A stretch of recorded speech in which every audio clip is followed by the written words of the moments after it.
India's number 1 varicose veins hospitals ఐబీసీను సంప్రదించండి. మీ నొప్పి లేని ప్రయాణాన్ని ప్రారంభించండి.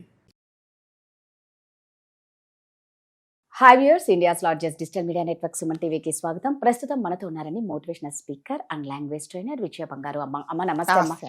అమ్మ, ప్రేమ ప్రేమ ప్రేమ ఇప్పుడు ప్రేమ అనేది బాగా ఏమంటారు, ఒక వైరస్ లాగా అయిపోయింది.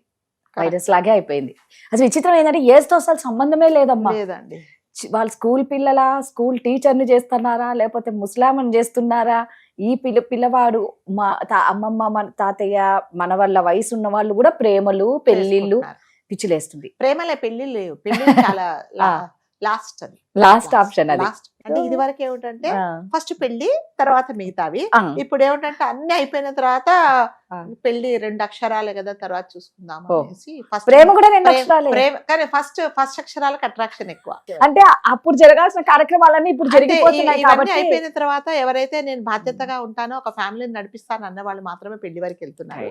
మిగతా అంటే ఇవన్నీ కాదు, మధ్య మధ్యలో అంటారు కదా, పార్క్ లో కూర్చొని బఠానీలు తిన్నట్టుగా టైం పాస్ చేసుకునే వాళ్ళందరూ ఇలాంటి పనులు చేస్తున్నారు. ఓకే అమ్మా, జెన్యున్ గా ప్రేమించే వాళ్ళు కూడా ఉన్నారు.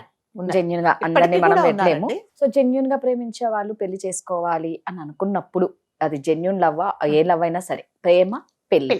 సో ఇంట్లో దాని వల్ల జరిగే నష్టాలు, ప్రేమ పెళ్లిళ్ళ వల్ల జరిగే లాభాలు కానీ నష్టాలు కానీ, కష్ట ఎలాంటి నష్టాలు. మార్పులు కానీ అవును. ఏమైనా తల్లిదండ్రులు ఎలా చెప్పాలి పిల్లలకు అర్థమయ్యేలా? మీరు చాలా మంచి టాపిక్ అడిగారండి. ఇది ఏమిటంటే ప్రతి ఒక్కరు తెలుసుకోవాల్సిన విషయం. ప్రేమ పెళ్లి, నిజంగా ప్రేమ పెళ్లి అంటే ఈ కాలంలో ఎవరు క్యాస్ట్ కానీ ఏది కానీ చూసుకోవట్లేదు. అంటే జనరల్గా అల్టిమేట్గా తల్లిదండ్రులు ఏం కోరుకుంటారంటే, తమ పిల్లలు పెళ్లి చేసుకొని చక్కగా ఉండాలి, వాళ్ళు సంసారం చేసుకోవాలి, మేము కళ్ళతో చూడాలి, అదొకటి కోరుకుంటారు. చాలా మంది 99.90% వాళ్ళు తల్లిదండ్రులు కుటుంబ మర్యాద కూడా వదిలేసుకొని, కుటుంబంలో వాళ్ళని వెలివేసినా కూడా నా పిల్లలు నాకు ఇంపార్టెంట్ అనేసి అందరినీ ఎదిరిచ్చేసి ఫ్యామిలీని, ఈ ఫ్యామిలీని, ఎంటైర్ ఫ్యామిలీని పక్కన పెట్టినా కూడా నా పిల్లలు నాకు ఇంపార్టెంట్, వాళ్ళ సంతోషమే మాకు కావాలని చాలా మంది పెళ్లి చేస్తున్నారు. సో అదృష్టవశాత్తు కొంతమంది నిజంగానే బాగుంటున్నారు. సో ప్రేమ పెళ్లి చేసుకుంటాము అన్న పిల్లలకు కంపల్సరీగా తల్లి తండ్రి కొన్ని విషయాలు చెప్పాలండి.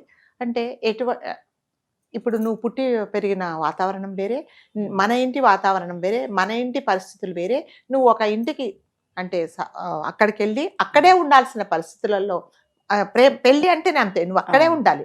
సో అలాంటప్పుడు ఎటువంటి పరిస్థితులలో కూడా నేను అడ్జస్ట్ అయిపోయి ఉండగలను, ఎందుకంటే నా ఇష్ట ప్రకారం నేను వెళ్తున్నాను.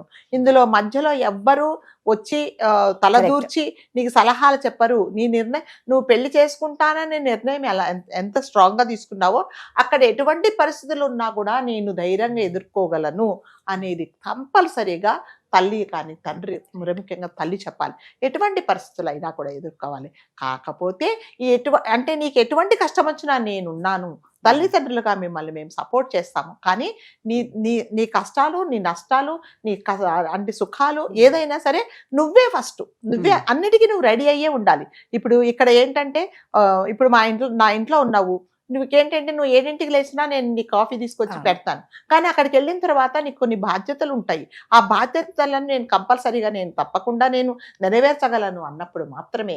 అంటే ఇది చిన్న రీజన్ అండి. ఇలాంటివి ఎన్నో నువ్వు లైఫ్లో ఎదుర్కోవాల్సి వస్తుంది. అది ఏ పెళ్లి చేసుకున్నా కానీ. మరి ముఖ్యంగా ప్రేమ పెళ్లిలో ఏమవుతుందంటే, ఇక్కడ కొన్ని అంటే తల్లిదండ్రికి తెలియకు, అంటే ఇష్టం లేకుండా అబ్బాయి అమ్మాయిని తీసుకెళ్ళినప్పుడు తప్పకుండా నీకు ఎవరు మంగళహారతి ఇచ్చి లోపలికి రానియరు.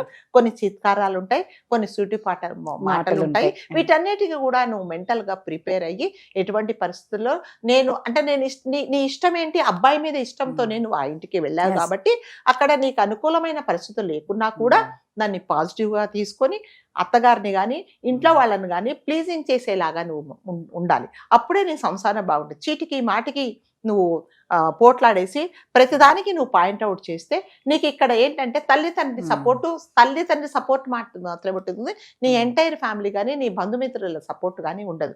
అలాంటప్పుడు ఏమిటంటే మళ్ళీ తల్లిదండ్రులకు ఎటువంటి పేరు వస్తుందంటే, మేము చెప్పాము ప్రేమ పెళ్లి చేయొద్దని, ఎంకరేజ్ చేయొద్దని, ఇప్పుడు 4 రోజులకే వెనక్కి వచ్చిందని మళ్ళీ తల్లిదండ్రులకే మాట వస్తుంది అనమాట. సో ఎటువంటి పరిస్థితులలో కూడా ఎటువంటిదైనా సరే, ఆహారం అలవాట్లు కానీ ఏదైనా సరే వాళ్ళతో నేను కాంప్రమైజ్ ఉంటాను. కొన్ని విషయాలు నాకు జరగనప్పుడు, నాకు నష్టంగా జరిగినప్పుడు, నాకు ఇష్టం లేని జరిగినప్పుడు కూడా నేను అక్కడ అడ్జస్ట్ అయిపోయి ఉంటాను. అటన్నిటికీ కదా. అంటే పెళ్లి చేసుకున్న తర్వాత లైఫ్ ఒకలాగా ఉంటుంది, పెళ్లి చేసుకోక ముందు ప్రేమ పెళ్లి ప్రేమ. మరి ముఖ్యంగా అవును. నీ లైఫ్